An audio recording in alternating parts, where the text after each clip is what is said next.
Rob Hardwick is with us, the St. Johns County Sheriff, former Assistant Chief Investigator for the state's Attorney's Office. He, along with John Merchant, investigated this case. You know what? There's no way we can let go of this case because justice has not been obtained. And I know, Rob, you and John Merchant feel the same. When I hear Misty Croslin and her story, her concocted story, and the near hyperventilation in her voice, I'll tell you why she's worried. She's not worried about Haleigh. Oh, Hellno. She's worried because Ronald Cummings just got home from the night shift.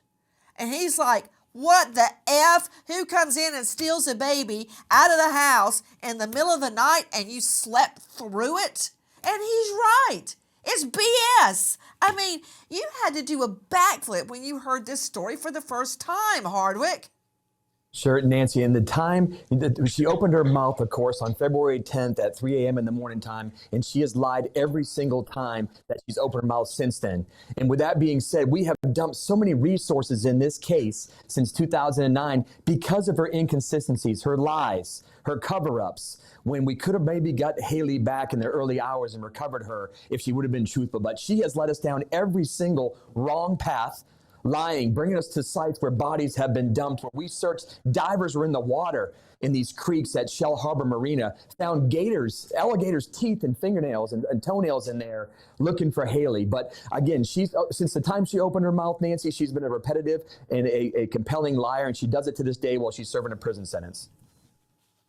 I have gone over that very area, with a fine-tooth comb.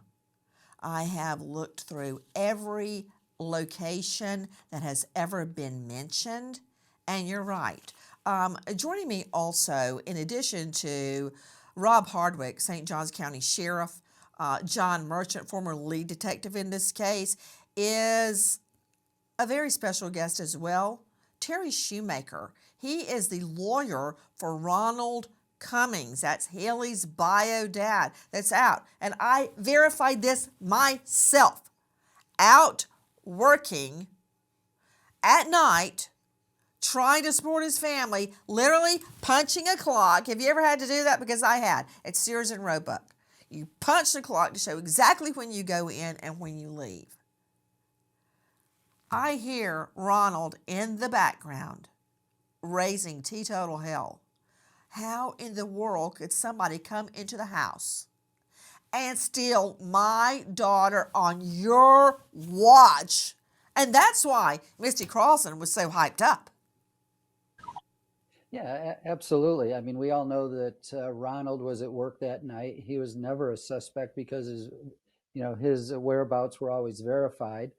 He gets home and all of a sudden he finds out his daughter's missing, and Misty is starting with the lies right from the get-go. So of course he was upset. Of course he was very aggressive, and of course he was very concerned. But Misty never once, and all the times I met with her and all the times that I talked to her, she never once gave any indication of what had happened that night.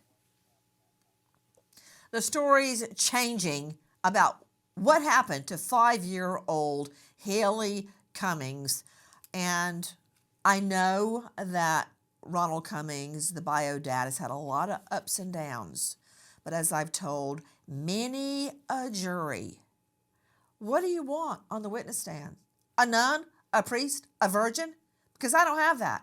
I don't have that to put on. But what I do have is a bio dad who comes home from work, and I can verify he was at work, and he can smell a crock full of BS a mile away.